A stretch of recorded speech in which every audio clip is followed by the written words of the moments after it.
Yeah. Just yeah. So tell me when you're like writing something down, or if you need anything clarified specifically, just let me know, and then we'll go into it as much as we need to.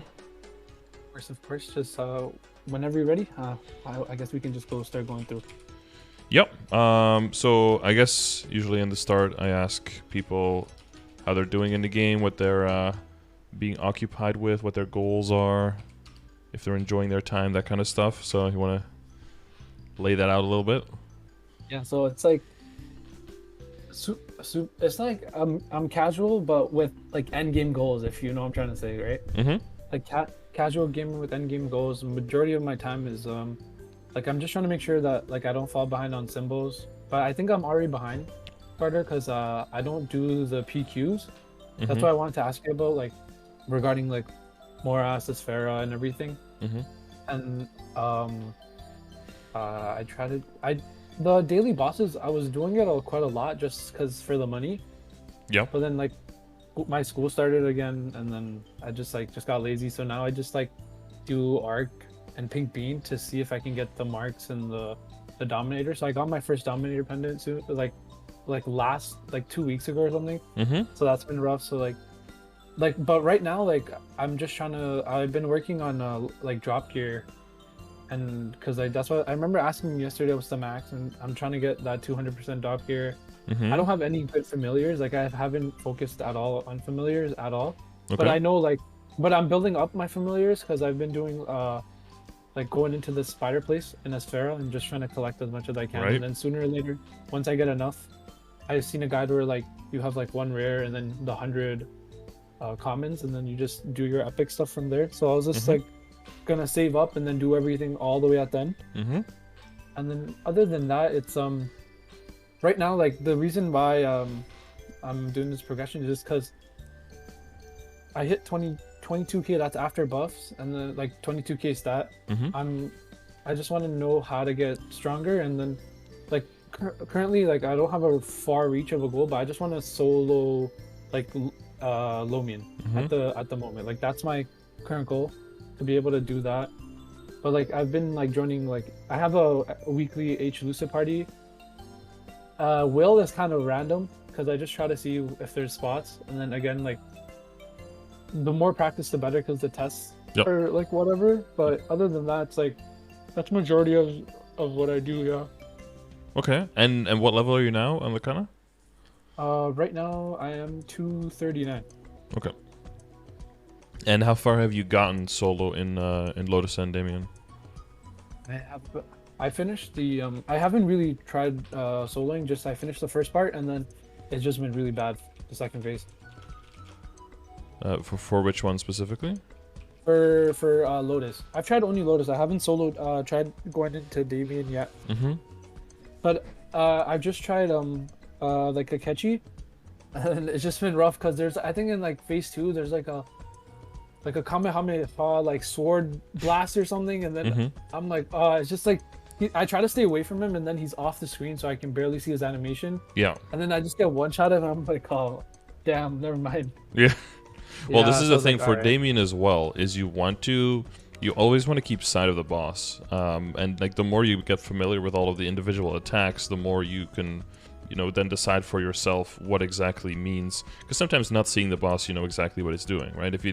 If Damien is disappeared in a he's like, he's somewhere in the corner, but he's not showing up for a while. He's probably in the air doing like the little fireballs down, or he's in the air and aiming for you to dive down on you, which means that you don't want to move towards him because then you move into the danger zone.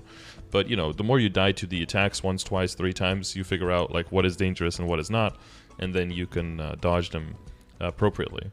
The thing with Lotus is that the phase 2 should be, once you practice that a bit more, should be the easiest phase out of the 3. I don't know how long the phases last for you. That might be a thing that, complicates it. Is it like a long boss fight? Like, are you in there for like 10-15 minutes? Kind of. It's, I guess, like I'm just trying to practice my mechanics. Like my mechanics aren't the best in those couple of boss fights. Okay. And it's like so in Lotus, what gets you? Like I'm trying to like I think I like phase 2 is okay. Like it's still like just I'll make it there here and there. It's just like again phase 3 is like the electricity. Just make sure that I can like jump over it or hit on one of the platforms to make sure I don't just get hit, and it's like just making sure like I'm dodging the stuff that's like dropping from the air, right? Yeah, it's just I guess like it's just like all this like micromanaging and everything all that's happening in the screen, and then sometimes like Kanna teleports you like 1 pixel into it or 1 pixel not into it, you know, and like that gets me. Sure. Yeah. More in touch with the exact distance that your teleport is will give you way better control. It'll be like seeing that stuff is materializing on top and being like, oh, that's not scary, and then seeing those jumpers appear on the floor and you're like, oh, now those are scary because they could just like bump you into it, right? Yeah, exactly. Yeah, that stuff can happen. So sometimes one thing isn't necessarily dangerous, but a combination of two things can make it dangerous. One thing that can help, of course, is extra survivability, especially for Lotus in terms of the ethereal form. So that if you are on a platform and you're standing there and you're like in the corner platform, right, where he can't push you off, but you can still get hit by stuff falling from the ceiling and him pushing you together might be a lot of damage. Sometimes you might have to ethereal form to make sure that you don't die. So that could be a good addition to the kit to throw in there. I'll write that down. You'll probably use it instead of like Holy Symbol, and then, you know, if you can switch at the end, if you have enough lives left, then you can use Holy Symbol instead of a boost node temporarily to kill it or something. But you want to focus on the clears first, right? Yeah, exactly. Yeah, exactly. That's what I want to work on first. So ethereal form for like that, just to avoid that like death, right? Yeah, so it's not an iframe per se, but it is a severely reduced incoming damage skill, so you'll just take very, very low damage. Oh, okay. So it's not an iframe, but yeah, okay. Yeah, it basically functions as one, but like purely, specifically it's not an iframe. Yeah. And not an iframe. Sorry, it's just I'm not brand new to the game because I've been playing since like before Big Bang. But it's just like I started this like Kanna in like December of 2021 because I just recently came back to Reboot after a very long time, and then like the way kind of like you'll see it as it goes, like the way I upgraded my equips is more of a like back in the day type style where like Star Force wasn't as important, but like it was like that 3-line potential, like the legendary. So then like as I went by, I learned like, oh, now it's like 17 stars and 22 stars, and potential is like the 2-line unique or 3-line unique. Like that's good enough until like you reach endgame. Yeah. So it's like that again. Like that's more of like me asking you about like backups and fodders and how to go through them, because like I hit like legendary on, like as you can see, like legendary on the APSO and stuff like that, and then I don't know if it like if it's worth it to fodder in and then lose my potential and re-potential again, or just safeguard it into it, because again I can just use the calculator and try to calculate what's like cheaper, but yeah, you know. So the general rule of thumb is to get one item if you want to like 15 to 16 like on fodder, and then transfer in, and then 16 and then safeguard the last star. You win about 500 mil per piece. But getting to legendary itself usually is a bit more expensive than that. So if it's already legendary, just stay on the item itself. If it's not legendary yet, then and you want to get it to legendary, like that's necessary, then fodder into it, I would say. The shoe is already 3-line unique, so like you said, I would say that's the equivalent or maybe even a little bit better than what you would go for on legendary.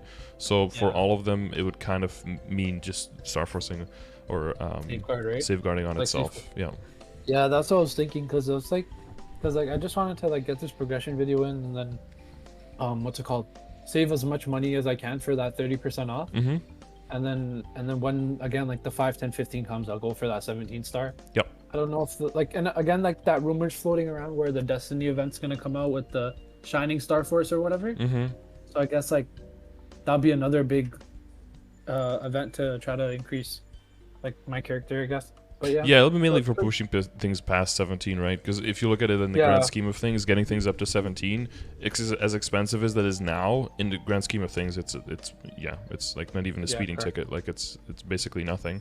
But if you're trying to make like 21s and 22s across your account, it's just order of magnitude of expenses different. So you want to make sure that, like you said, like you get the drop rate in that meso gear, and you get all of that stuff ready, so that when you know, you can start making good income, and then once you start clearing around your level and just focusing on the levels, focusing on the income, then if that event does come around, even if the event doesn't come around, there's still the 20% decrease in cost for Arcane, for Star Forcing, right?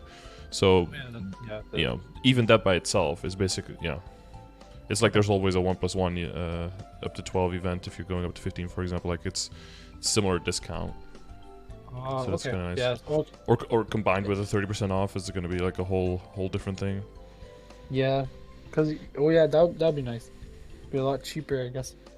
Yeah, and you know, it's still the same level of annoying, I guess, because you're still clicking through everything, but just the general cost going down is gonna hopefully just give people more bang for their buck, right?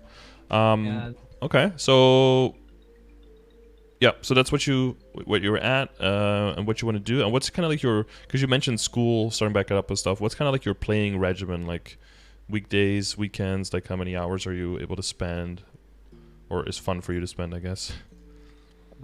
I guess like I try to hop on and do dailies, and then if I'm really feeling it, like maybe like pop a WAP and like start that up, and then try to make like because right now like I think like I'm trying to set up a goal where I can at least do 1 WAP a day. So like then, because I've calculated, I think I make like around like 700 or 800 since like things gone now. What's it called, our Sherbet pet is gone. Like the rates are gonna be kind of like a lot less. So I guess like a roughly I can say like 1.4 to 1.5 bill per WAP. So then if I were to do that every day for like a whole month, like it'd be a lot of money, right? And then of course like that will help me. So I'm trying to make sure like if possible, like maybe 2 to 3 hours a day, like at least spend it on the game. Okay. And then weekends I try to put in a little bit more and just try to do stuff. If I have any pre-quests, I'll do pre-quests and stuff like that. But other than that, yeah. Okay. So, and how's the, I guess last question, like how's the Lucid and Will runs been going so far? Is that going in the right direction? Yeah, so Lucid, H Lucid is like super easy because I've been doing it and it's like I barely die. I know how, like what to dodge, what to look out for. And so like H Will though is first phase is super easy. Second phase is just like I just get stuck because I try to stay behind the boss so I don't get pushed into a web, and then or like hopefully I don't get reversed and I make a mistake and then I walk into the web by mistake. Or it's just when I think the only problem like I have is just making sure that I walk the correct distance to like hit the legs when it's like the opposite or when it's time to like not avoid. It's just like that's the only part, like when the floor is cracked. I somehow like here and there I kind of miss the legs. Yeah, it's not always the exact same distance. Sometimes it's like a little bit closer than you might think, or a little bit further than you might think. Yeah, and then from there like it's just that's where I get like kind of stuck in. And then third phase is like again also there like ethereal form could help, right? Yeah, of course. Yeah, like I try to stay around the my party members because of their familiars. Try not to like absolutely die out. Especially like before or after a test, like the last thing I do is hold everyone back. But yeah, that's been pretty good. Yeah, and then I'm just like I'm trying to get that drop gear because I remember asking you, and then I guess like the like non-instant stuff is based on the person who breaks the box, but the arcanes are based on your dark gear.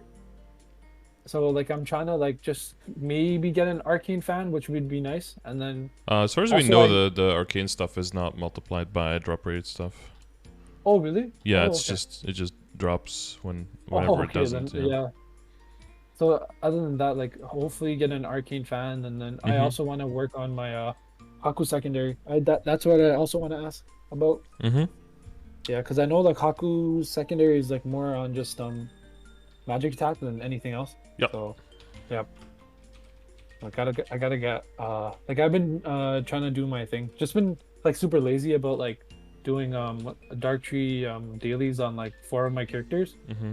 Like that. Otherwise, I probably would have gotten like a Haku fan by now. Instead of using the fake Absol and just put it on my Haku. Yeah, I don't blame you.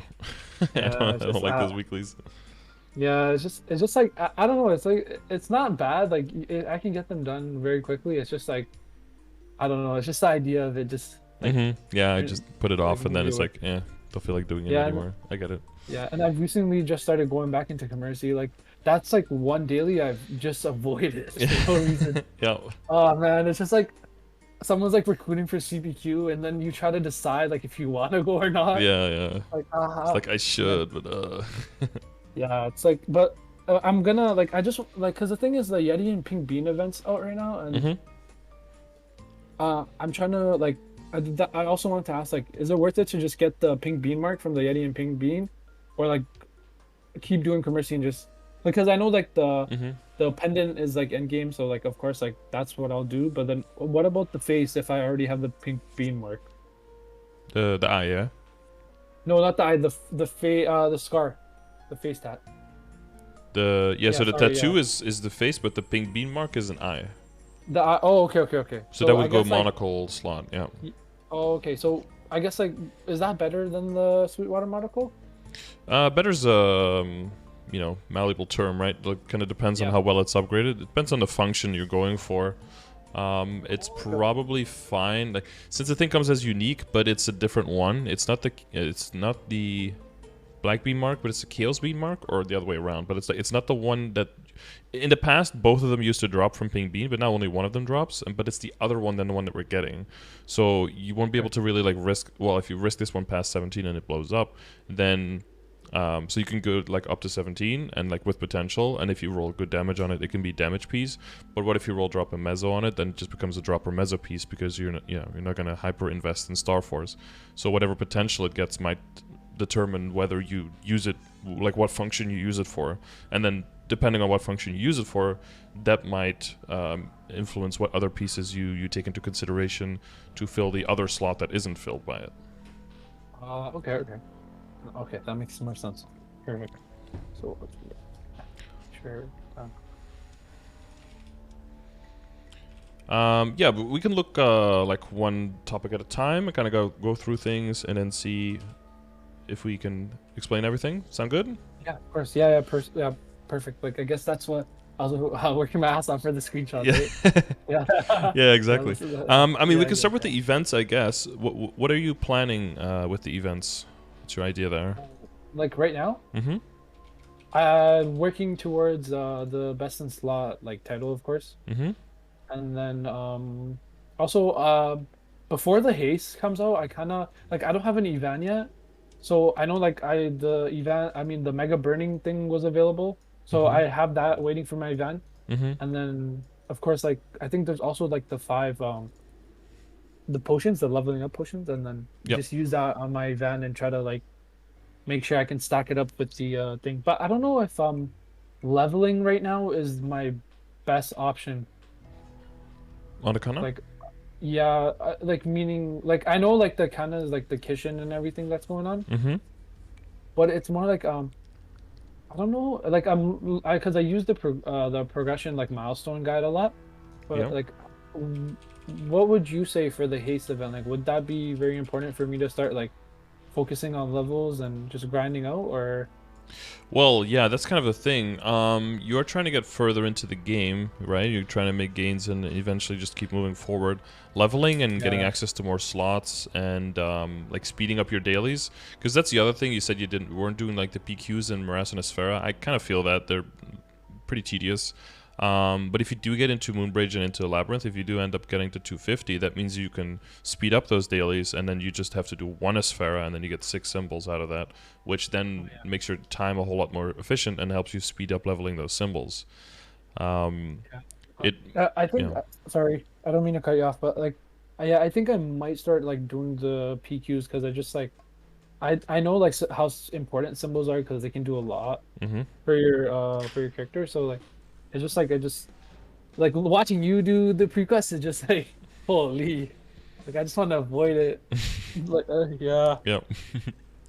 yeah, it's like Yeah, rough. you can, I but guess then it like just you're takes longer to max, right? That's the other flip side. right. That's the problem. Yeah, like the maxing out the symbols. But I do want to hit like 250 and like probably work towards like whatever like mid to end game Mm-hmm. or late game. Yeah. Yep. Yeah, I think it's a good idea to get those levels on the Kanna as well. Now that you have the flexibility as well. I mean, you're still kind of like WAP locked in, but not as much.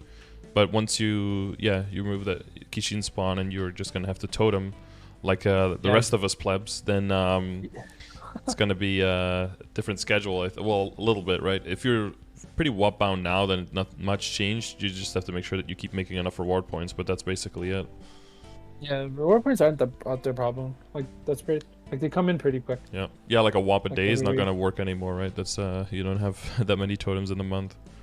Yeah, exactly. Yeah, because no more Kishin. So I'm trying to like make sure like before that event comes out, like try to abuse Kishin as much as I can. Yep. Before, just trying to like get as much money. Other than that, like if you want to just like go through everything and then work our way towards that, and then just Yeah, so you're planning on getting both of the best in slot title, and then other than that, you're just picking up all the rewards, and then basically it. Yeah, exactly. Yeah. That right now, and then... Yeah, because you don't have any like prior Holy Pink Beanies or anything like that. You just these are like the first. Yeah. Okay. Yeah. So I'm just trying to make sure I get that like priority wise. Yep. Okay. So I'm gonna look at the stat window real quick. Yeah, because you were asking about like item drop rate and the stacking. Did you take a look at the drop rate command that I have? Yes, I did. Yeah. So I'm again like I'm trying to like just build up familiars so I can get those like drop rate familiars, and also because like right now my IED is like kind of like it's like whatever, it's like an 82 or whatever, and then I know like I want to work on the IED from like familiars, like try to get a nice IED familiar, and also like I don't know if I should like maybe get IED lines on my my emblem or not, just to help. Like I just want to kind of get into that range of like the 92 to 94%. Yeah, it's harder to do as a Kanna, of course. Yeah, it's just like no IED whatsoever. Yep. So yeah, it's like other than that. Yeah, we'll look into that for sure. And how do you have two different hyperstat builds, or do you have just the one? Just the one. I've never like really switched it up. Yeah, sorry. I think I've left my hyperstats in my buff windows, but yeah. Yeah, just I've never switched it around, or like had any idea of like if there was a need to switch around, because like majority of my points are again like crit rate, crit damage, like IG damage, boss damage, and a little bit into like my mana bar. So like whenever I can use my skills, I can use my skills without worrying too much. But yeah, the main things is like the question is just, is it significantly different what you're relying on when you're mobbing versus when you're bossing? The further you go, the more that's a fact, right? Like the lower you are, you kind of basically can build all the same thing because you don't have that many points. But as you get more points, you can spread them around more. And then when you're mobbing, from what I understand, is that you don't need as much the mana points as a Kanna. It's more when you're bossing. And the other thing that you don't need at all when you're mobbing is the IED and the boss damage. So those can be moved into either arcane power if you're leveling in a higher level area where you don't have enough arcane power, or into normal monster damage, which doesn't work for your summons but does work for your normal skills, of course, or into EXP, which allows you to get more experience to train and get to the higher level areas faster. Oh, okay. So that will give you that extra flexibility if you need that. Yeah, switch hypers. Yeah, I'm currently kind of working, or like I have this thing open somewhere. Where's the here? Right, where you can see like the red stuff is just for mobbing, and then the blue stuff is just for bossing, and then the purple stuff is for both. Oh, okay. Oh, okay. And it's like the general priority because arcane power is up first, right? Because that's final damage if you have the amount. Then critical rate, of course, kind of depends for you if your summons are doing most of the thing and you can already kill without critical rate. But it's also critical rate is always the thing you look. This is not like this is what you need to max first. This is what you need to look at first. And if it is not where you want it to be, you need to increase it. If it is where you want it to be, then you check the next one. But that's the order in which you check things, not the order in which you max things, right? Okay. And then IED, but again, that's only for bossing. Then crit damage for both. Then damage to bosses if you're bossing. For normal monsters if you're mobbing. So there's the specific split between the two setups and why you would use two different ones, I would say. And then like knockback resistance if it's necessary. That's going to disappear soon, of course, with the update, right? So thank God we can skip that one for everyone. Yeah. Oh wait, so there's no more knockback resistance, or like it's just 100% for everyone? Well, apparently they couldn't really do that properly in the code. So instead, what they did was they made it so that everyone gets 100% passively from skills just through leveling all the way up until. So once you reach 4th job and you have the skills there leveled up, everyone is running around with full uptime, 100% knockback resistance. Yeah. Oh wow. So then, does that mean like the Mihal like link skill is not necessary anymore? Yeah, it's going to change into a status resistance, like a big chunk of status resistance for a short duration. Oh, okay. Instead, Okay. So they're fixing up that. Yeah. Okay. That. Okay. Perfect. So I don't need to work on that. Yeah. Well, that's gonna. So for a little bit longer, it might be useful. But if you're okay with it now, then that's for the long term. That's something that you can skip and doesn't necessarily have to be in your plans anymore. Yeah.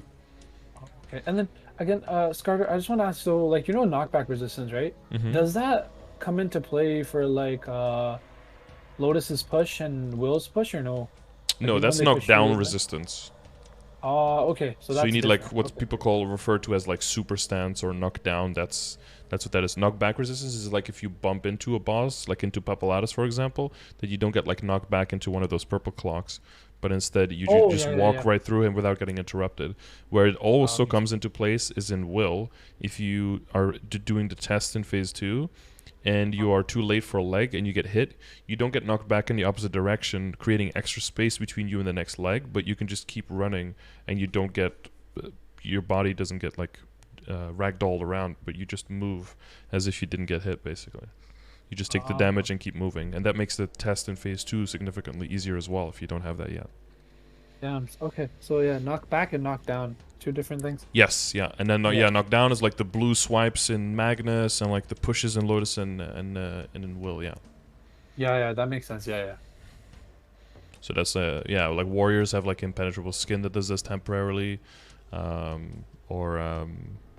like Shadowers have that in their Assassinate, and Arcs have that in the Spectre form if you have the Hyperstat, which everyone does, of course, because it's OP.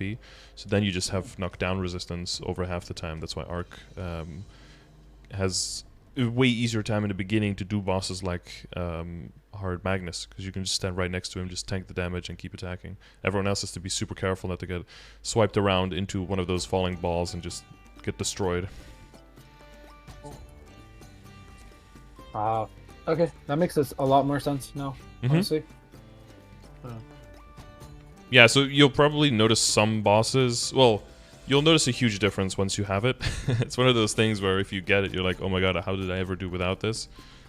But you could usually you can manage while you don't have it, of course. But yeah, it definitely makes life a lot easier. I think for CPAP, it makes the most difference.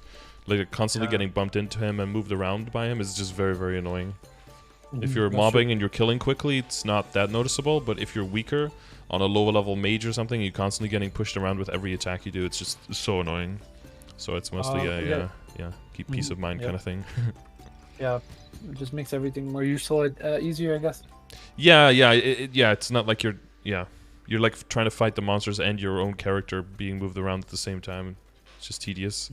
And then we have bonus experience, which again, that's exclusively for mobbing, of course, because bosses in this game give fuck all for EXP. I mean, like a little bit, but not noticeably. Like in the special world, right? Like the Horntail and the Sakumi XP is, of course, nice, but you get quickly get to the point where bosses don't do anything anymore. And then like the DFTF PP mana, and then it's possible that for mobbing, again, that you don't go as high as for bossing. From what I understand, for bossing higher levels, you typically take it level 10, but for mobbing, most people keep it like around 5. I have status resistance here for like completion's sake, although I think most people won't really put points into this, because it has a logarithmic curve on efficiency. So once you get to, I think it's once you get to like 60 points or something, the amount of points you have to throw in to get any kind of significant percentage reduction on the duration of status resistance is so low that the scaling of it is just not good. Damn, okay. And then you have like the filler stats, basically, where you have some points. You've basically spent all the big points. All of these are like somewhere between level 8 and level 10 or level 11 something, right? And then you have like 20 points left, and then you just throw them in in the leftovers just to get some value out of it. If you're leveling quickly, you can also decide to keep these points instead, and then you know, throw them back into the higher ones. But if you're not leveling that quickly, you can throw them in here just for a little bit extra pizzazz. Oh yeah, help yourself out. Yeah. So between the mobbing and the bossing setup, hopefully that gives you a good idea for the priorities on where to build what, and then you can get a little bit more value out of your mobbing, and maybe even more damage, right? With some extra arcane power. If you're like the spiders, I think you require 900, right, to do full damage. Yeah. And you're at. Are you still at 860? Yeah. Yeah. You just took the screenshots, right? Yeah. I think I'm gonna do my dailies today and then see if it like bumps one thing up, I guess. Yep. If you get the 870 or something, then all you need is like 6 points in arcane power, and then you gain 20% or 20% final damage points to the spiders, for example. They could be enough to. I think I already one-shot the spiders. Yeah. Yeah. No, So maybe it should be okay. But it makes it again like more easier to just farm those familiars, right? Yeah. Are you already actively building familiars? Yes. Just on the spiders though, because I've just been collecting. Yeah, for sure. Like, yeah. So whenever like I like try to like exchange my Asphera dailies for the spiders. So then like I just do the dailies and just stay a little bit longer, just trying to collect spiders as much as I can. And any luck so far? Yeah, so as of now, like it's not the best. Like I just have like 5 rares, like seven rares. Like I've been doing it like not spending so much time on it, but like just a little bit. But so you've got the rare cards, but then when you say you have 7 rares, you mean you have them like you have them leveled up and fused up, or? No, just to level 5. Oh, okay. Just prep to level 5, yeah. And on familiar wise, you just don't get enough of them to fuse them up yet? Yeah, just I don't have enough of them to fuse them up yet. Yeah, exactly. Okay. Yeah. So I'm just trying to collect them and just do it slowly. Yeah, sure. Yeah, so drop rate is something we'll look into, right? Because the main thing is you want to make them as quickly as possible so that if you do get drop rate in your familiars, and that snowballs, right? More drop rate. For like just bossings and more boss equips, yeah. Well, even if you just get like a normal... Are you revealing the regular rares as well? Yes. Okay, yeah. Because you can get increased drop rate, right? Sure. Yeah. Just trying to make sure that like if whenever I can have drop rate, just use them. Exactly, okay. Yeah. And you've got a little bit in your inner ability as well, so that helps. Yeah, I had to settle for like that 10%. Like, can I get the 20? It's totally fine. It's totally fine. Like as far as mobbing stuff goes, and you have a little bit of honor experience. Now it's just time to build up to a few mil honor experience and see where you're at that point, and then see if you want to min max on it. But for now, that's totally fine. Yeah. I mean, I say totally fine. It's a great inner ability, so no worries there. Trying to hold it down for now until like another 50% off or something. Yeah, but you're okay to save for like a while. I wouldn't. Wouldn't spend them too soon. I would see once you have like 1.5, 2 mil or something, and then see if you want to do something serious with it. Oh, okay. So like once I get quite a lot of honor XP. Okay. Yeah. Because ideally, then you use like circulators, try to get a 20% crit line on the second or third, wherever it pops up, and then lock that one in, and then use the 50% off to roll back a nice top line. Maybe back into Meso-Obtain if that's good enough, or maybe more into bossing and stuff if you're trying to do more things solo, or there's more weight on you in the boss fights that you're doing, and you want to, you want to be the big damage dealer, and your equips are kind of like at the point where upgrading past it is just so ridiculously expensive that you kind of gave up on that, and you're okay with just doing the bossing and doing the damaging stuff. But I think most people will, like, if they hit the 20% crit, will probably still go back to the Meso-Obtain top anyway, which is doable. But you probably want to give yourself a buffer of at least like 1.5 mil or something honor experience to make sure that you can get it back, because otherwise you take a big hit on the day like that, right? Yeah, of course. And then wait, so you know how you were saying you could use a circulator to get that 20% crit rate? Mm-hmm. Doesn't circulators like the blue ones only apply to the first line? Like as in thing, or the blue ones? No, it just randomly rerolls all 3 of your stats.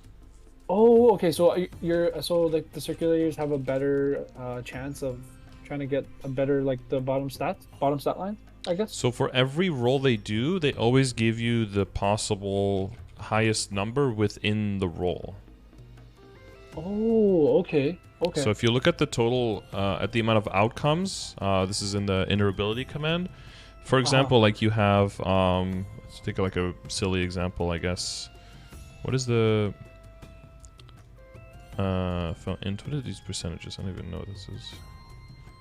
Oh, it's just intellect. Let's take something that people actually give a fuck about. Luck percent. So many chunk lines and interability. Yeah, there's a lot. Fuck. Like buff duration increase, for example. So if you throw a circulator at, like for you it's not super necessary, but if you use a circulator and it's like, okay, you get buff duration, cool, and it rolls an epic line, cool, then it's always going to be 24%, 25% here, the highest one. It's always going to be 25 if you roll it on a circulator. But if you roll with honor and it's buff duration and it's epic, it's only 10% chance to be 25, and then 15% chance to be 24, 15, etc., etc. So that's why when you want to min-max your inner-ability, you realize that, okay, crit rate is really, really good for Kanna, and look, you know, in the whole picture, holistically seeing, you are pretty short on crit rate, so you can benefit from that more in damage than others, because then you can maybe get rid of a link skill. Link skill gives you more damage than a unique line in an ability could in any of the other lines, so therefore that's an optimal choice for you. So if you do hit that 20, and people can say like, oh, what about the top line? What about 30% crit there? 30 is more than 20. True, but that extra 10% comes at a greater cost because there's other lines that you could get at the top line that are now excluded because they don't exist in non-legendary lines, but critical rate does exist in non-legendary lines. So with taking all of that into account, you want to get crit on a unique line instead. So you take the hit of the 10% there, but it's good enough because you can still get to 100, and you can also still get a legendary line that'll give you more damage in the end, like 20% boss, for example, right? Yep. Like if you could trade 10% crit for 10% boss, of course it depends on a bunch of balance, but if your character doesn't really need the extra 10% crit, you'd rather take the 10% boss because that's more limited. That's going to take a little bit of pressure off of your familiars and stuff.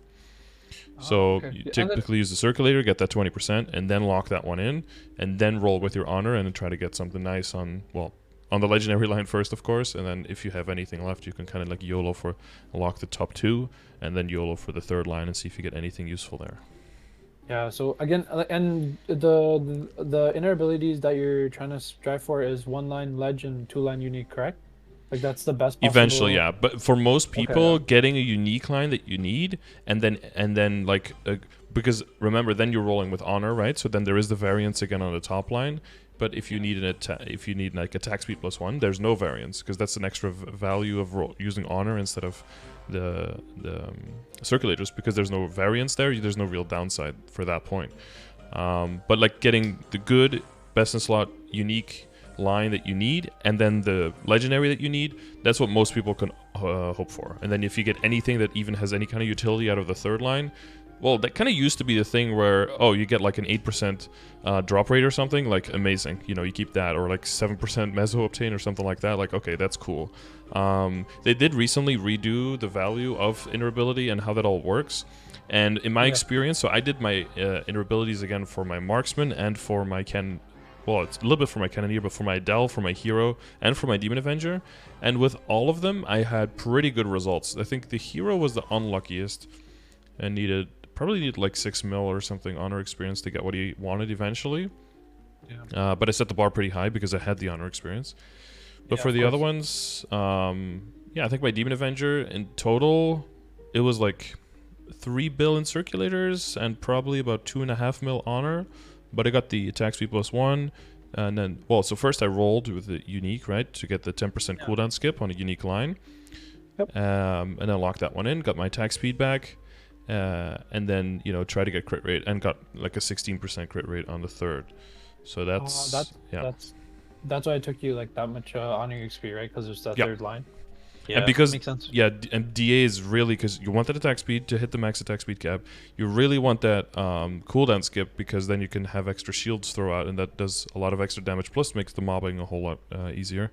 And the crit rate wise, I think you're at the same point, or maybe even a little bit lower than Kanna. Like, it's really bad. So if you can get extra crit out of that, that's really, really useful as well. So you kind of want to hit all three. But it did have a lot of millions of honor, so I was like, okay.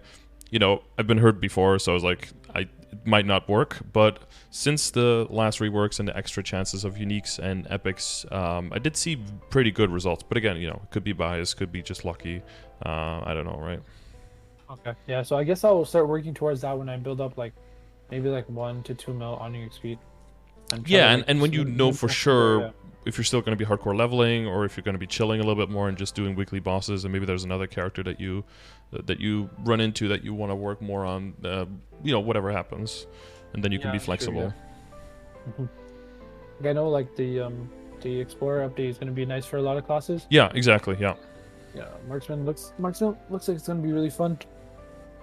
Extra longer split shot is it's never a bad thing. Yeah, I know. Yeah, there's a lot of classes and stuff. Like the reworks they did were like nice.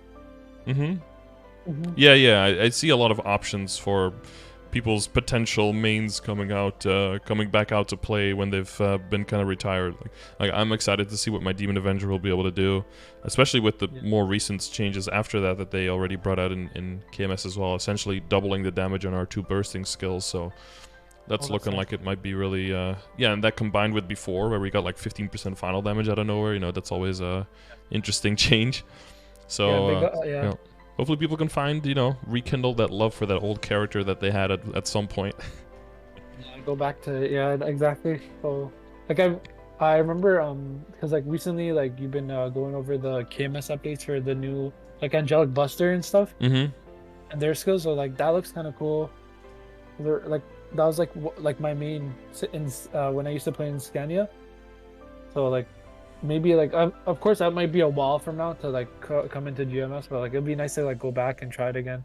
Yeah, see where it's at. Okay, so I guess next, and so familiars all make sense for you, right? The one thing I wanted to touch on, sorry? Yeah, familiars are good. Yeah. Because the one thing I did want to touch on, because you said you did say the drop rate stuff. I do have it mentioned in here, but maybe not as clear, that the drop rate doesn't work on the arcane stuff. Let's see. Arcane. Oh, here's, yeah. So at this point, drop rate percent seems to either not work or work on, or have limited efficiency in GMS Reboot on Papulatus Mark, Pitch Boss Set, Absolab, Arcane Equips, and Superior Golux Equips. Got that mentioned here. Oh, okay. So, because you meant even Superior Golux? Yeah, also, yeah. Okay. Because you asked about like the cap being 200. Usually, what people do is they get for the drop rate set. They go for like 5 lines of mezzo, 4 lines of drop, right? So you can optimize, the percentages here to make sure that you have enough to hit always a bag to drop, and then the 5 lines of mezzo to get the 100% mezzo to get the most amount that can be in a bag, at least from your equips, and then use that to start making big money so that you can start capitalizing on the Star Force events. And then once all your stuff is kind of at the point where, okay, the Star Forcing just is going to take a while before I can get there, or I need a while to get backups because I just don't have them, so I don't really have I can't really push right now. It's just not possible. In those situations, some people might go for more drop rate, and that's if they want to optimize on things like soul shards, cubes, flames, dominator pendants, kind of treasure rings, those things, and then they might go for a whole set of drop rates so that they basically take the mezzo pieces out that they have and then replace them with drop rate pieces to go for like 160, 180, or up to 200% drop rate. It's not as necessary the further you go because of these restrictions, right? If it really just had full activity and full value, the further you went in the game, then the value on that would be crazy, but it isn't. Yep. So most people probably cap out their total drop rate on their equips, I would say probably to like 100 and probably like to 120 or 140, and that's probably fine. I don't think you need that much more. Yep. Okay. So like, yeah, not to make sure that you're not like just like chasing that golden goose of the 200. Yeah, of course, for no reason, right? Yeah, because the efficiency, you might lose a lot of like short and midterm gains by going for something that technically could be like end term gains, but you're like going for it too quickly. Because also you might try to chase, because if you go for 200 and there's 9 pieces, you also want to get a double drop on something, right? And if you're chasing that too hard, that could be very expensive. I think even with black cubes, it's on average like 20 bill for a piece, so you know, Just for like two drop rate lines, or like yeah, on one piece. Yeah. It's more something that you want to lock into when you're rolling a lot of red cubes and you're trying to get drop or mezzo with a line of stat, and then you're doing multiple accessories, and you're also making some damage ones, and then suddenly like, oh, a drop and mezzo combined, or a double drop or a double mezzo, and then you know, use it for that, of course, and then you move your other pieces around that to make your whole set make sense. But specifically going for that's like people who train like 12 hours a day and have like, you know, like 1.2 1.5 trillion like saved up by the summer, you know. These are the people that so that's like different order of magnitude. They're playing a different game basically. Yeah, exactly. Yeah, the whole life depends on the thing. Yeah, it's rough. And then Scardor, I want to ask, you know, your 3-line tat, like your water tat, how much did that cost you? Not that much, but I wasn't chasing that, right? That's just something that just happened. Like, yeah, that's crazy. I mean, it's hard to say like the total amount spent, but you were just using black cubes, right? No, I was using red cubes. Oh wow. I was just trying to get more HP on it because it was on my DA, and I had 21 HP and a 9 strength roll, which strength technically is our secondary stat, but because we don't build it, it's very, very inefficient. So I was hoping I could roll a 24 or 30%, and I think I don't know. I think it was like 20 red cubes in or something that hit. So damn, like crazy. Yeah, because 60. Because it's 100% chance, right, for the top line to be legendary, but then it has to be specifically mezzo already, so that's already a low chance. And for the second line, it's only 10% chance to be legendary, and then it has to be mezzo obtained. And then for the last one, it's only 1% chance to be legendary, and then it has to be mezzo, and then all of that piled together, you know. So exactly, yeah. So one in a bajillion. Wow, exactly, yeah, the one in a bajillion. Exactly. Yeah. It's insanely low. I think that's the official amount, by the way. Don't you can quote me on that one. Next sounds quote unquote. Yeah. Yeah. Okay. You good on the drop rate? I'm good on the drop rate. I understand what to do next with the familiars and not to strive for the golden 200. Yeah, exactly. Yeah, like it's not worth it. Yeah. So Matrix we looked into a little bit. So like ethereal form, I think, especially for the bossing, can be a good thing. I also see that you have one boost node you're very high on. I'm assuming that you were crafting a lot of those to try to find a specific node, and then you ended up throwing them all in when you found it, right? Yeah, I just went in, like it just happened. Like I've been trying to like get those perfect tri nodes, but it's like not working, and then it just eventually over time it just became like that. Like honestly, Scardor, I just have a question. Since we just finished drop rate, like would it be possible for you to scroll all the way down? I have like 2 rings, right? Like I was trying to work on drop rate, but they just stopped on like unique, and because I ran out. Oh, I saw this one yesterday, I think. Yeah. The thing is, I wanted to ask, like, so you're saying I already have like 140% drop rate, right? So like, should I just like go for like damage on here? So like, the 140 is that how much you have from equips, or how much you see in your stat window with like other stuff on as well? No, like that's my equips and everything when I do drop gear. Yeah. Yeah, like when I put on my drop gear. Then yeah, exactly. Yeah. But like that, those mix in like my face accessories and stuff. Like they just mix in with like when I'm farming, like you got I'll 6, have that, right? like, so 120. Yeah, like I'll have it's around there. Yeah. Yeah. So I was like wondering, like, because what would I do with my Kanna treasure and my solid Golux? The Kanna treasure, I would just do the regular star forcing way up. Do you have backups on Kanna treasures? 2 right now, like this one and a second one. Okay. Like oh no, well not backup. My bad. Sorry. The Kanna treasure is my Meso obtain ring. Okay. Yeah. Yeah, I just switched it out recently. Well, yeah. So you just you use the. Well, yeah. This just becomes your first damage ring basically, and eventually we'll just make it to 17, because it's 18%. Yeah, exactly. Yeah. Because what else are you using for damage right now? For ring wise?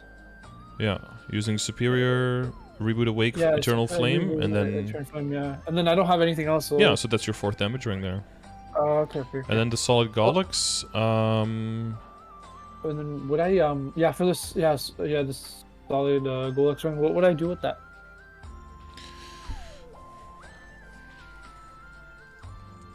You've got 2 cracked leveled.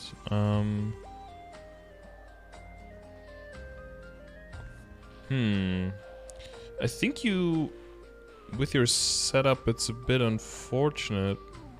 Yeah, that's what I'm saying. The cracked is unique, right? Yeah, you can't wear the 2 cracked at the same time.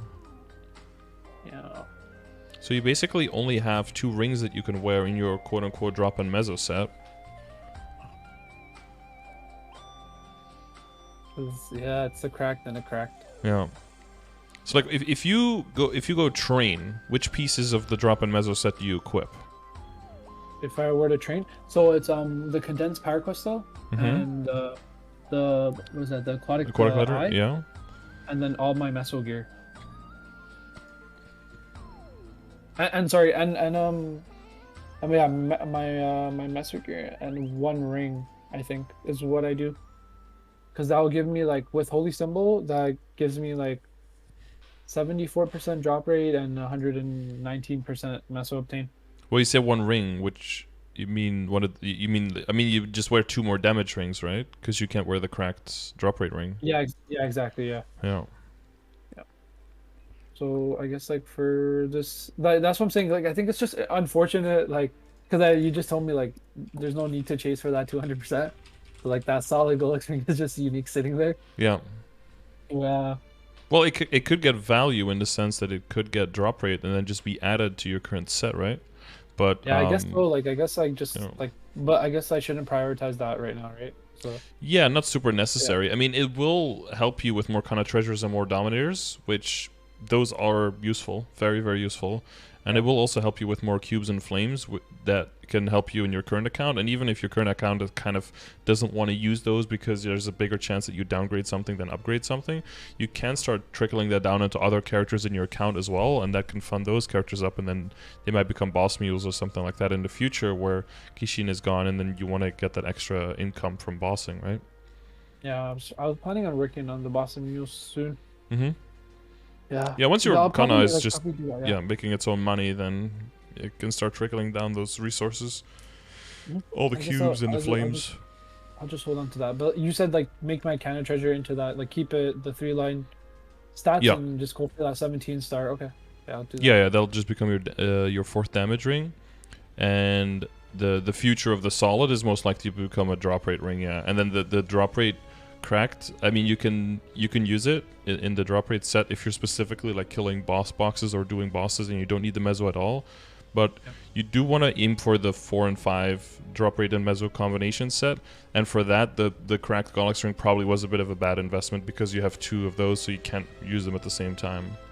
So like in hindsight, or for your next character in the future for advice, is to keep in mind, like, what is the purpose of these rings and what are the possible mismatches that can happen, you know? Like, you're not gonna start upgrading 3 earrings either, because it's like, damn, like, that's a little bit spreading yourself too thin, and then you're spending all of that money in getting to drop in meso gear, and then that money cannot be spent on the stuff that you eventually want to get, which is the more damage. So it's kind of like making a bossing mule and then making it to like 45k stat, and it's like, now it's just so fucking strong. It would have been able to do the same bosses in roughly the same amount of time with like half the funding. And if its purpose is to make money, then you're doing yourself a disservice, right? It's not giving you the function that you want out of it. Yeah, exactly. Yeah. No, but the thing is, like, I was focusing on maining the Kanna, but like, yeah, I guess like depends on how like I feel after like that Kishin nerf, I guess, and seeing how like it's just now like working on totems and stuff. But yeah, thank you for that. So like, I guess I know what to do like with those 2 rings now. I was just confused. Yep, no worries. Yeah, sometimes the potential can kind of throw you for a loop, and you're like, now what? I was like hitting those like 3 lines, or just like kind of like I don't know what to do. But yeah, we went over everything, I guess. Yeah, so we're looking at the matrix and stuff. Yeah. Matrix. Yeah, like about the nodes, because you saw. Like, yeah, because they're off center. If you keep opening nodes, eventually you'll find the ones. But I see that you're getting rid of a lot of them. I would try to be okay with holding on to a little bit more nodes for a little bit longer, so that you can see more combinations pop up. Because you do have, I think Shikigami haunting now on at least 3, right? Because I see you're at 60+.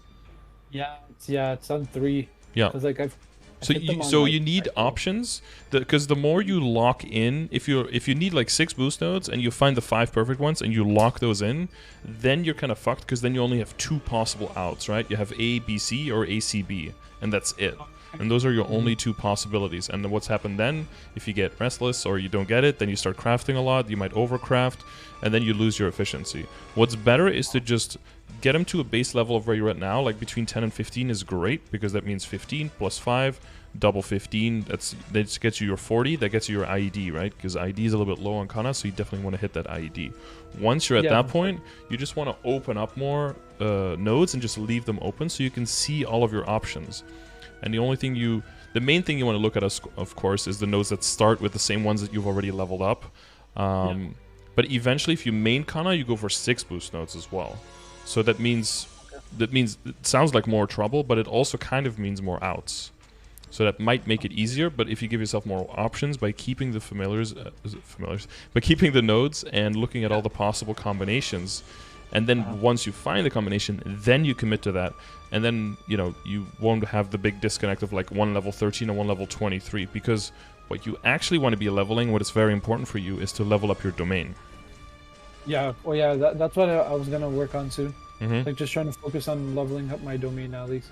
Because the uptime is insane, right? The cooldown goes down and the uptime goes up, so the total amount of coverage of domain goes way up. Plus for bossing, it's going to be incredibly important with the length of the duration of people's buffs.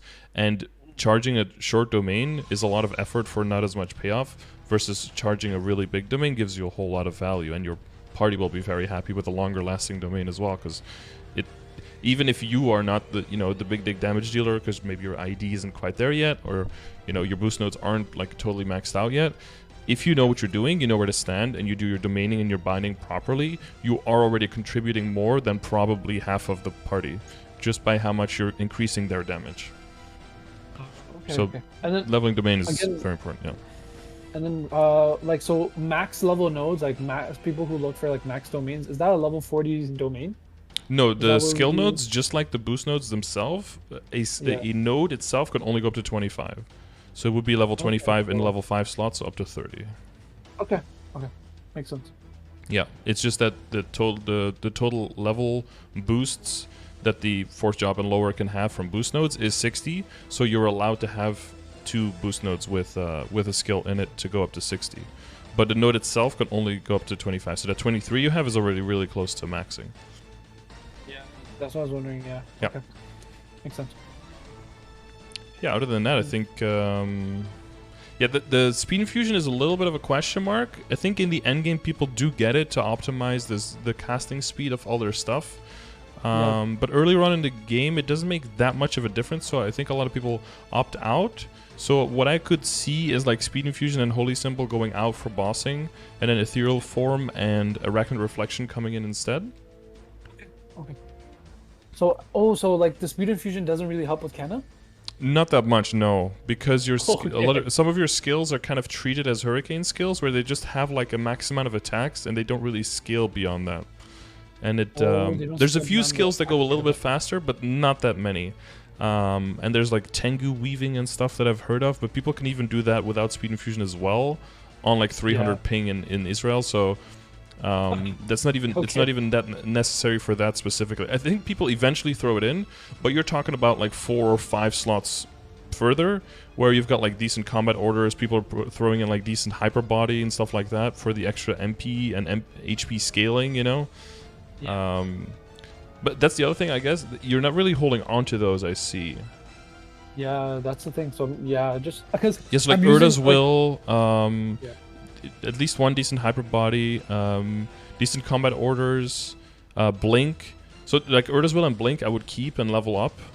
Like don't discard those. Okay. For decent hyper body and decent decent combat orders, if you have auto buff, then you can just keep them level 1, and it'll just rebuff. But otherwise, basically treat it like decent sharp eyes. Okay, so decent combat orders and hyper body. Yeah. Okay, I'll try to keep those from now on. And then you said to level up Urda Will and Blink, right? Yeah, because they have very long cooldowns, and the cooldown will shorten. Okay, perfect. Yeah.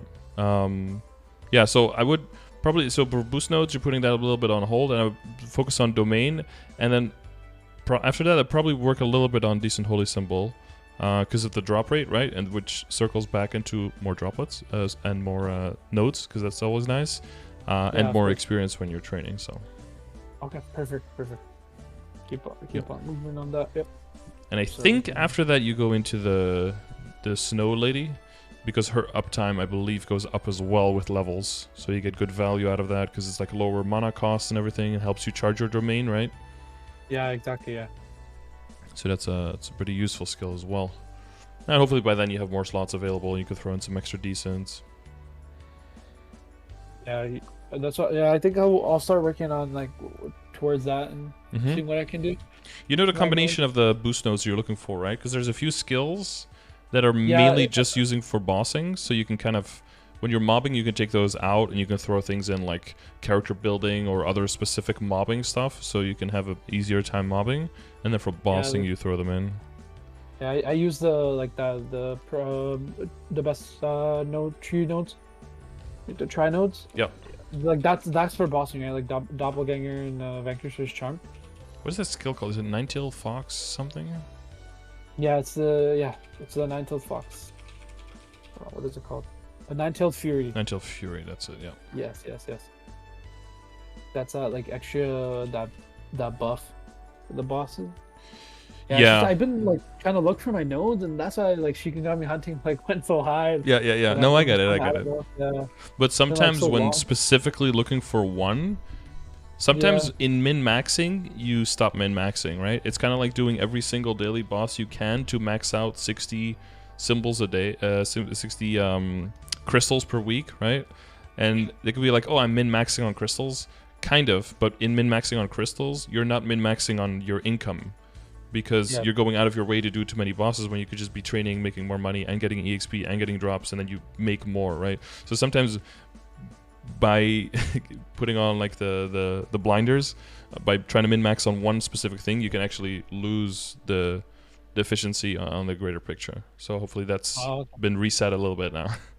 Yeah, exactly. Yeah, just try to like not tunnel vision into one. Exactly. One boost node. Exactly. Yeah. Exactly. Yeah.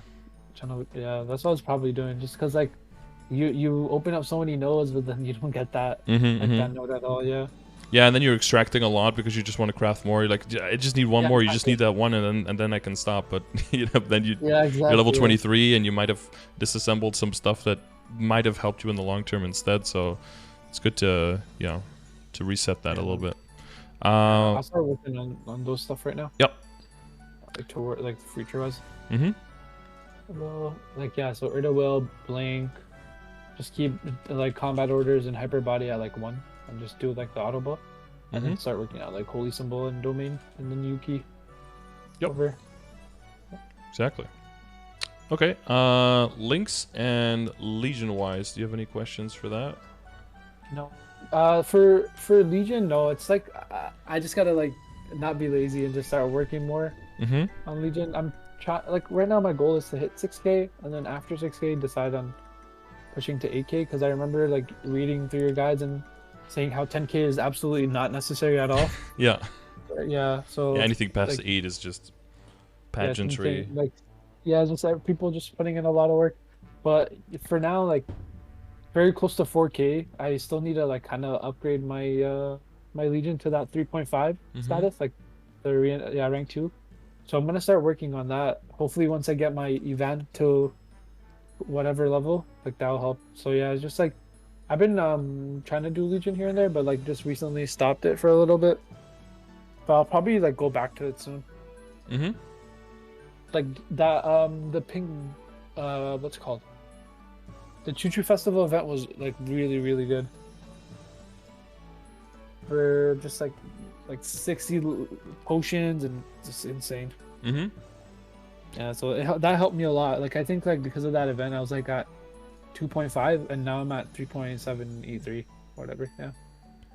Are you keeping an eye on the coins to make sure? I think you have enough, right, to make sure you can afford the next update. Right now I'm gonna update it. Yeah, I have enough for the update. And then I'm gonna do that, and then work towards that 6K hopefully. Once you hit Can you promise me once you hit 4K that you will redo your board? Yes. I know the board looks kind of. It looks like so scuffed. it looks like a little kid is playing like a puzzle game. I know. It just looks so random. I mean, it's one of those where you just gotta like throw extra pieces in because you're like, But the further you go, you are getting a lot of stuff, and that's the value that you're getting for the work you're putting in. And if you put the pieces in like that, like at this point, you might as well, if you put the pieces on efficiently, but you take 3 pieces out, you'll get the same value basically. So, you know, if there's 20 pieces in, but 3 of them are kind of just like scuffed, then you're losing like 15% value basically, right? Yeah. So yeah, exactly, you're kind of shooting yourself in the foot by not building it in an efficient way. Are you familiar with the Legion solver? Yes, I am. Okay, yeah. So, you know, if you need that, just use that. You know, there's no there's no harm in it. If you're close to 4K and you think you can make that pretty quickly, then, you know, just get the bigger grid first and then establish on that, because then you'll need to get the 5K before you even get any extra space. So, exactly. But the general concept is good. Yeah, it's just because of like I've been leveling up my characters. That's why I have like so many overlaps and not really giving a shit about it. Yeah, you open it and it's like, one of your character's pieces has gotten bigger. You're like, yeah, whatever. Yeah, like exactly. Yeah, I just leave it like whatever. But you've got like 1, 2, 3, 4, 5, 6, 7, 8 basically, right? That are not doing anything, or that are low value. Yeah, exactly. Yeah, that's the problem. But so yeah, what's the alternative? Is like few in crit rate, few in critical, 1 in IED, a little bit in boss damage, and then once you level, the crit gets bigger and you have to redo it all. So yeah, I would say just get the 4K and then go for it. Yep. I'm gonna make sure I get that done. Yeah. Try not to leave it like. Yeah, show us a screenshot when it's when it's 4K. Okay. Yeah. Yeah, I got you. But for like Legion in general and like the order to do anything, you're good on all that. Yep. Oh yeah, like Legion and what to work on and everything is like perfect. I just following your Legion guide. Yep. Trying to make sure I get the best out of like the value. Okay. Cool. And then let's see, we have backups, and then the yeah, those are like my random ass backups. Sorry. Oh yeah, the equips are very. Yeah. Subject. Just trying to make sure what I should do, I guess. So okay, so you're using like a fake Emslab as your main weapon, and then the other one for Haku? No, the fake one is the Haku. The real Apso is my So that unique, those lines are Haku. Like I'm gonna like again like that's gotta do the Dark Tree dailies and get enough just to get another Absolute fan and go for that. Like I guess it's just a magic attack, right? So does that mean flames also apply? To be clear though, in this situation I would switch them. I'm pretty sure that will increase your damage. Oh really? Yeah, so because on the Haku fan you see the stuff that's grayed out is not working at all. Yeah. So your potential, nothing of that is functional. It's valuable, yeah. If you switch them out, the only line that is gray is the 13% damage one, so you'd lose 13% damage compared to now. But you're immediately getting 9 back from the other one, so you're only losing 4% damage. You're gaining an extra 10% boss damage on the flame. The flame is a little bit lower, so you're losing some magic attack there. But you're also getting 10% crit and 35% boss and 4% boss damage out of it. So I guess it's better. I would switch them over, yeah. Just for like the time being until I get a new fan, right? Yeah. And I think if you like do the regular buffing, right, with Haku and all that, and then you switch them over, I think you have to reset Haku to make sure that it reapplies the buff. But I'm pretty sure like it's possible that your range goes down a little bit, but I think your total damage output will increase. Because of like the crit rate and boss damage and everything that's added, right? Yeah, because the extra crit rate will also allow you to maybe move around in your hyperstats and maybe move around in your link skills, and then you can get more damage out of that to compensate for that little difference. What you said though about your emblem is a fair point. If you notice that you are going to want to be the big damage dealer, right, more in bossers, or you're trying to solo Lotus and Damien, getting an extra line of IED out of your WSE is definitely going to help. Yeah. But so I was like wondering, like, it's already good though if you're close to a weapon, and let's say your weapon hits like a line of IED and 2 lines of magic attack. Well, now you don't need to redo your emblem anymore. So should I like just do that since I'm close to a weapon and I probably have enough money for like the lines. Well, you don't want to go for an Abso weapon, I would say, right? Because you're doing Hard Lucid weekly, and you're probably good for the bosses that you can do up to this point. I would probably just go all in on Arcane.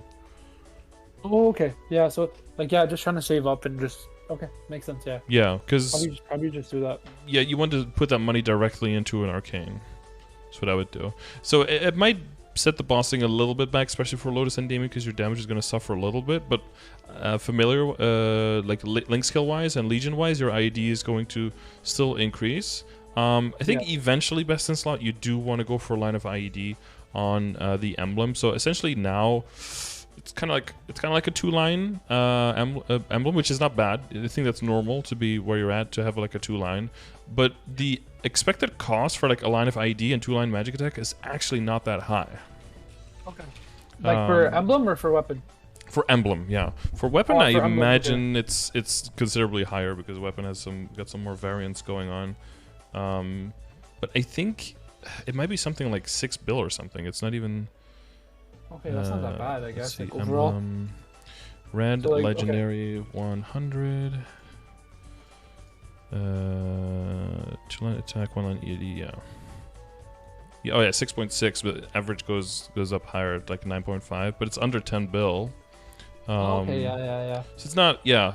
I mean, if you click like 3-line attack, then you're in different territory, right? Yeah, like exactly. 3 or yeah. 4 times Like, the cost. So it is not as insane, but we'll look at everything else. And familiar-wise, you don't have IED ones either, right? yeah, no IEDs. But my familiars are like so trash. Yeah. So yeah. That'll help you out a lot. That should be enough, I think, from the familiars to really need the IED. But if there's more pressure on you to be the damage dealer as well with Hard Loose and Hard Will and everything, and you want to, the Lotus and Endemion runs, you want to speed those up, then eventually the line of IED will come in. But I think the main reason I'm not getting into it too hard here is because we mainly just want to save up your money for the Star Forcing stuff, right? Because that's where the biggest gains are at this point. So I don't want to like sidetrack you from that with something that eventually needs to be done, but is not a top priority now. Okay, but like in summary wise, like eventually like 117 sets in like most or all of your pieces, then I would go back to the emblem. Emblem and arcane weapon are probably just going to be the number ones that you save everything for after that. Okay, so like when 17 sets in, go for that like 2-line magic attack and IED for both. Would you recommend going No, for just both? for like, the I would so if you get the arcane weapon, I would probably just wait until you get the arcane weapon and then roll that for probably just aim for 2 lines of magic attack. But if it also does come with IED, then you could just roll you could then just say, okay, I'm going to keep the emblem a little bit longer and then just work on the other stuff, work on getting CRA gear past 17, for example, or start working on foddering level 140 stuff into the superior Golok stuff once you get to that point. How are you with Helix, by the way? Really good. I kill Helix and like I try to like speed run it, so like maybe like 2.5 minutes or 3 minutes, like I get rid of Helix. Yeah, so it's pretty good. Because I just pop my guild skills and then just get it over with. So everything just helps. Like I just try to do as fast as possible. Yeah, but you got the full set, so it's just like coins and maybe backups. Yeah, so for those pieces, right, so we talked about the Abzo a little bit, about the foddering and the star forcing on it. For Superior, it's basically because getting backups is such a nightmare, it's basically just always foddering. So that means whatever potential you get on it, you don't push too hard, right, because the foddering will get rid of the potential, so... Yeah, so, and then for Superior, like 17-wise, is it again like the same where you get the fodder to 16 stars and then... not transpose, like... No, so typically... To 17, you just go on the pieces itself, and then you build fodder for long term, and then you fodder and transfer hopefully one time from 21 into 20, and then tap it back up to 21, or keep it at 20 depending on where your risk assessment is, and then you keep it there basically until long term, and then you might go for 22. Because every time you transfer, you have to redo the potential, right? So it doesn't make too much sense to fodder it too many times. But we would look at the potential in the same way as we did with the Abslab, like, oh, it's already a legendary, then you just Star Force on the thing and safeguard the thing itself. If your superior Golix earrings were like 13 star and like 9% epic, then you could say like, yeah, just get some reinforced, get them up to say 15, tap 16, transfer, tap 16, start for 17, something like that. Okay. Yeah, that makes sense. So like, just like for Golux, primarily fodder up to like that 21, right? And then move towards like getting back to 22 or 21 again, I guess. Sorry, can you say that again? I mean like for Golux, you just like fodder to the, like get them originally to 17 star on its own, and then fodder. And then you have time to build up fodder. Star, yeah, exactly. Yeah. Okay. Yeah, and then once you have enough fodder and there's an event, then you send to 21. And if that works, you transfer over, and then you can decide how much money do you have left. Do you have extra backups as of Superior? Can you try to go 20 to 21? Typically at that point you have a decent amount of coins, and then you can decide, you know, if it's earring or belt. Like, let's say that you get to the point where now I have enough money and you actually have like 4 Superior belt backups. You can go on the Superior belt itself and just try there. Because if it blows up, you can just trace it, right? Because if it works on the item itself, it's always cheaper. Okay, yeah, that makes sense. But if you blow up 1 or 2 and you're like, yeah, no, fuck this, then you go back to the fodder, and then you just transfer over it anyway. Because if you can save the legendary potential, that saves you another 600-700 mil on top of the extra star it saves you from transferring. So that will, on average, save you like $1.5 billion, $2 billion. So if you can do that, you know, and earring and belt are the only 2 where you can do that. But typically, belt is also one of the ones where people are more likely in the beginning to transfer over, because of the access to the ping bean belt is just so easy. So you can build up the most fodders the quickest, and then have it done 20, maybe up to 21 if you have a backup with low risk, and then just work on the potential, and that item is like locked in. And because the base stats are so crazy, you know, that's a really good piece to have locked. Okay, yeah, that makes a lot more sense now. Just so like you get the best value for your money, right? Yeah, exactly. Yeah, and it's the best value with taking into account risk assessment, right? Because the best value would be always to just go on the item itself. That would be on average the cheapest, but it might take you forever because of the lack of backups or for the risk of the backups. So the cheapest with the highest risk, it has the highest risk. The lowest risk is the most expensive, right? Because that's like getting a 23-star reinforced and then tapping it into the Superior, and then there's no risk of booming and you end up with a 22, but then you have to get 23, which is like fucking insane. So the middle ground is like you take a bit more risk, but you have a little bit more risk than the least risky, but way cheaper, and a little bit more money than the cheapest, but a little bit more risky, basically. So that's the middle ground that most people will walk. Okay, yeah, it makes a lot more sense. Yeah, so for star forcing on all that stuff, right? And then the correct Golux string, I guess, is well, yeah, so you can use it. I mean, it's only going to go up to 12 anyway, so you might as well use like is the 1+1 coming first, or 30% off coming first? I think the 1+1 is coming first. Yeah, so the stuff you're only going to get to like 12, like the Machinator, Horntail Necklace, correct Golux ring. You could just, you know, use the 1+1 to just tap those up to 12. I guess you can tap all of them up to 12, right? Tap them all up to 12 during the 1+1, and then get the ones that can go. Only the ones that can go past 15, only get those to 15, right? Yeah, exactly. Yeah. Otherwise, it's just wasted money. Between 12 and 15, you gain basically nothing, and it costs a whole bunch and chance of booming, and it's just not worth it. Yeah, just use it, like just do those like, and then again, Scardor. So like for 30%, I would use that to get my equips to like 15 star. And then the next time, like another 5, 10, 15 comes around, try to get those equips to 17? Yeah. Yeah, risk-free to 16, and then safeguard up to 17, probably on most of the pieces. Okay, makes sense. Yep. Yeah. Oh, perfect. If you get more kind of treasure rings by then maybe you like, fuck it, I won't safeguard. But, you know, it'll depend on how many you have and what your funds are at that point, you know. Typically, you just tap them all up to 16 first to get those guaranteed upgrades, and then with your money left, start with the biggest gainers, so like the highest level equips basically first.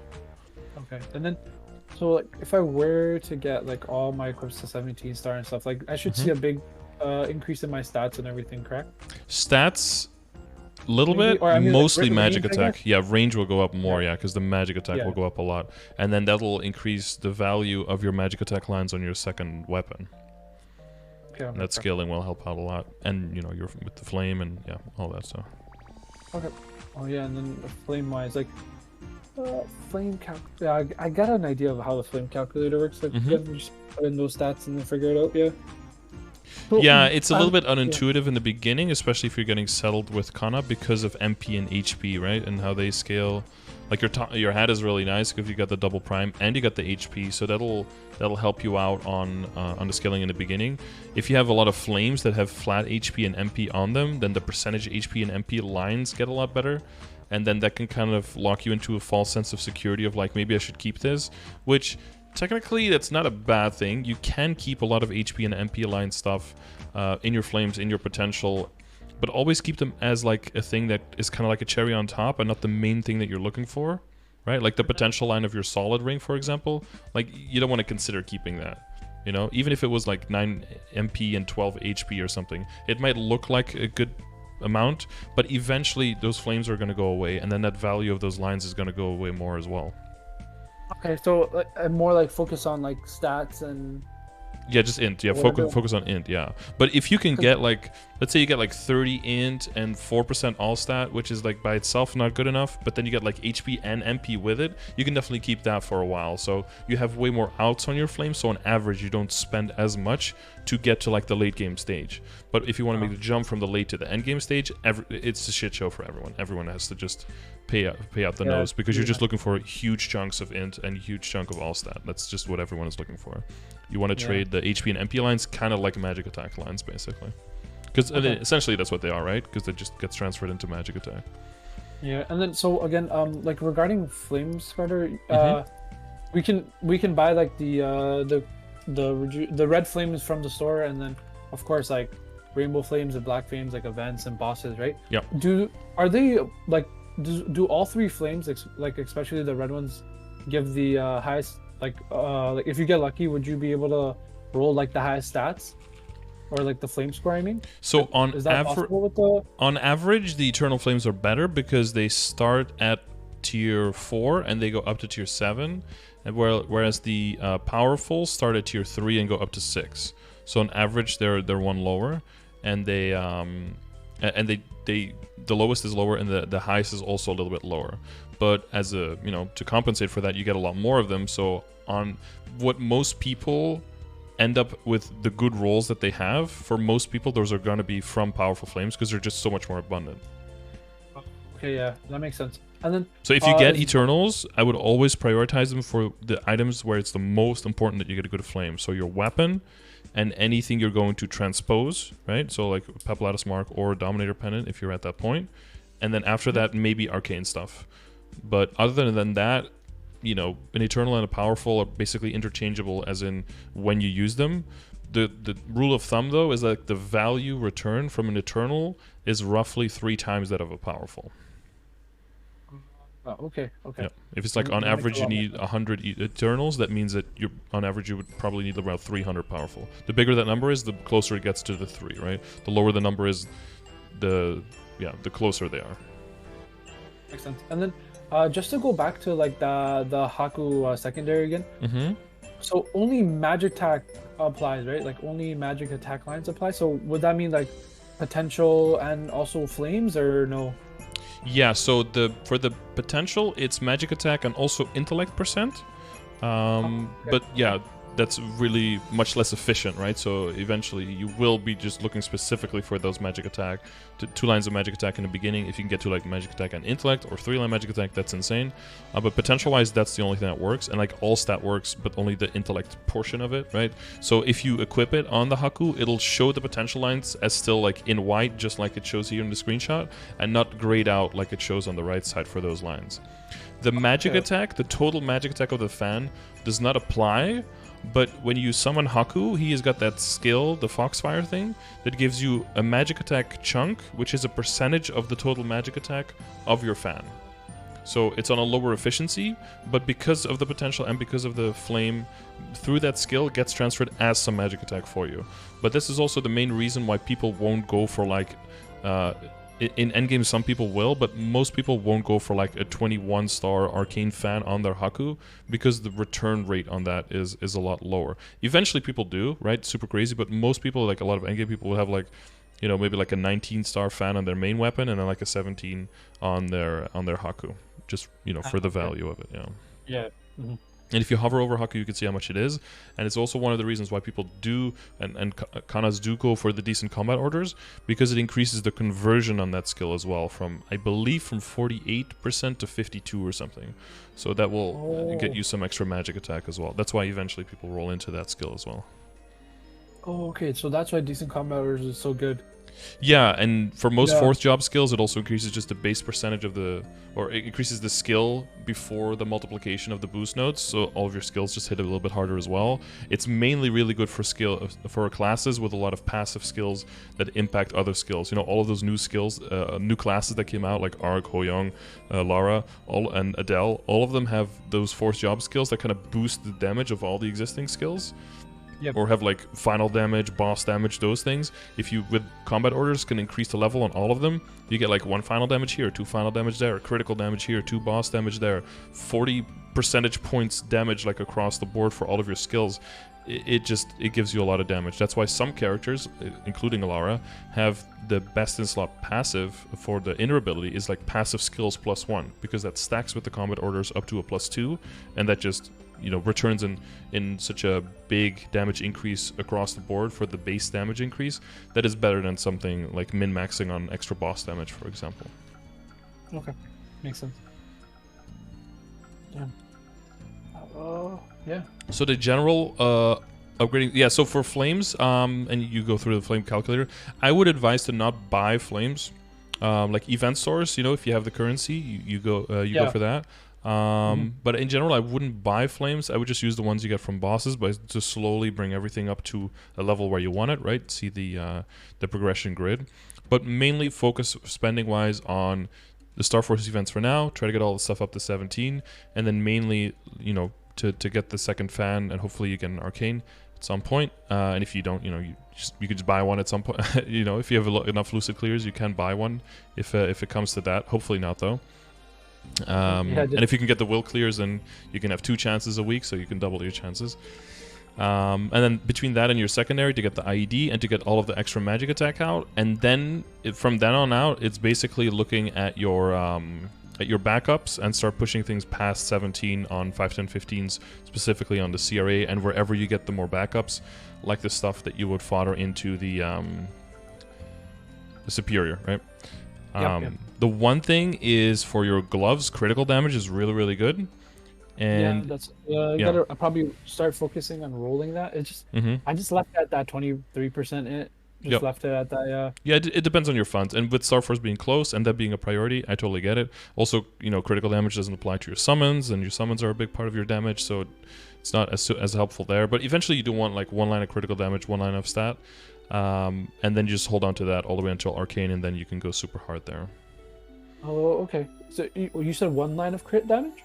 Yeah, you can eventually. Okay. Well, some people go for 2, but because of the meta and how quickly we move into arcane now, I don't think it's very efficient to try to roll for 2 crit damage. I would just get 1 and a line of stat, and then just hold on to that. And then when arcane gloves come, then you go for 2 line crit damage. Is what I would do. Okay, yeah, that makes more sense because we'll keep the arcane right till endgame, right? Yeah, that's why it's more worth to invest that money. Yeah, and again, like even if you blow it up, then you have a trace, right? So the potential just gets saved, and then you just make a new one, transfer it over, and then the potential gets locked like that, and so the continuity of the potential is secured. Okay, yeah, that makes sense. I love the flame on the gloves, like a true int user. You get that 74 strength in there. Typical, yeah, exactly. Typical. Yeah, and the cape as well. Yeah. Just gotta enjoy like all the strength you can get. Yeah, you can start smacking things with your fan. Yep, you actually have weapon attack, so you know you can actually pack a punch probably. Flames have been pretty good. Just sucks because like again, like I don't know. What do you think like the Sengoku High School like the badge will ever come back? Don't think so. No, the area was removed. Like I still have the area in my teleport rock in a character or 2, and for some places from old events like the Sengoku High School, no, not Sengoku High School, but the other one, the Maple High School or whatever, like you can still go to the map and it can still hang out there, but the Sengoku High, it says like you cannot go to this area anymore, so it's actually just been like either moved or removed completely from the game, so that seems pretty definitive. Okay. So it's not. Yeah. So I don't know. Like, hopefully a new badge comes out, like a potable badge or something. I But think other they than that, kind yeah. of like they have the Genesis badge and they have the Monster Parker badge now more available. I think that's kind of it. I think that's the one that they're expecting us to have as like the two endgame options. Oh, To be honest, the Monster Park badge. yeah. Would probably. Oh, okay. But yeah, expensive Yeah. as fuck, of course. Yeah. Yeah, of course. Yeah. Are you It's working on like- the Monster Parker medal, by the way? Because that IED is something you need, right? Yeah, it's the 7-day one, right? Yeah, Yep. that's what I'm working on as well. Yeah. Yeah, it's slow and Trying to, steady. You like, can't trying to really make sure, yeah. can really speed it up too much. Yeah, exactly. Have you looked into the IED sources? But yeah, you got the familiars. You yeah. got this one. Then it's link skills, Legion, hyperstats. I guess like for now, it's just work more on like getting everything to 17 star and just. Yeah, building up my Star Force is where it's at now for you. And then with this whole session, you can get like this block of events, you can be ready to have everything at 15, and then you can make back your money. And then once we see the 5, 10, 15 come out, you make that bump. And yeah, the stat is not going to go up that crazy, but your damage output, and if you're bossing, you will notice the bosses die faster because your magic attack is going to go up significantly. Okay, yeah. That'll probably be what I'm working towards, I guess. Yeah, it's that stuff to 17, the settling out the boost nodes, and like if you get the arcane weapon and you actually get like 2 functional weapons and you get to roll out of the fake one, there's where you're going to see huge differences. Yeah, probably. Yeah, I guess I just gotta like keep waiting on hopefully like a drop. I think From- so. Yeah, from- I've heard a lot of Kannas getting their weapon from a drop. It's just so expensive to have to make it. But yeah, once you come more into your damage and the ID comes in, leveling up the domain is going to help a lot for the boss party. And then the hard lucid hard will runs, doubling up your chances, and then should be free, right? Yeah, exactly. Yeah. All right. Appreciate Sorry. No, I was just saying thank you for all the info. Yeah, no worries. So, yeah, just writing down quick summaries to make sure I don't like forget everything. Yep. Good. Let me know if anything, as you're writing it down, you want to double check anything.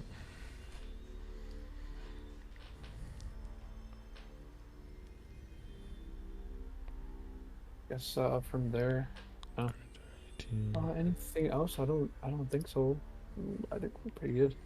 I think we went through everything. Yeah, we did. You know what backups to get, right? Yeah, exactly. Yeah. Okay. Yeah, because that was one of the things you were asking in the beginning. Yeah, I think we got everything. Yeah. Scardor, for the other rings, do you guys usually take what's it called? The reinforced Golex ring, is that also an endgame ring? Yeah, technically it is because it has better base stats. It's really close to the Kanna treasure and the Meister rings, which are easier to mass produce. So if someone ends up with using a Meister or a Kanna treasure instead of reinforced, it's not considerably worse. It's like a little bit of stat and a little bit of attack, that's it. But technically, if you're looking at the numbers, best in slot, for most people they'll end up with reinforced superior, and then with a slam ring, and then the 4th slot is either a Kanna treasure or a Meister, but he's usually going to be used for like an Oz ring later on in the game. Oh, like an ROR, right? Yeah, ROR or any of the other the weapon jumps are usually the 2 most desired ones. Risk taker for some classes, but usually those first 2, yeah. Okay. That makes sense. Yep. All right. Alrighty, thank you so much. Yeah, best of luck, and I'll see you around. Alrighty, thank you so much. All right, bye-bye. Alright, bye-bye. Okay, cool. It's been a moment since we had one of these sessions, but hello YouTube. Thank you for watching, everyone. Hopefully you guys picked up some good stuff. And as always, if you want one of these sessions, check the description of the video. If you want to win a free session, make sure you leave a comment, and you could be the next person who gets in. And if you need any of the resources that we were looking at and any of this info, can all be found using the commands in my chat over at twitch.tv/Scardor. So either catch me live there or see me in the next video. Other than that, nothing left. just thanks for watching. Hopefully it was educational and hopefully entertaining enough to have used up your time. So I'll see you live or on the next video.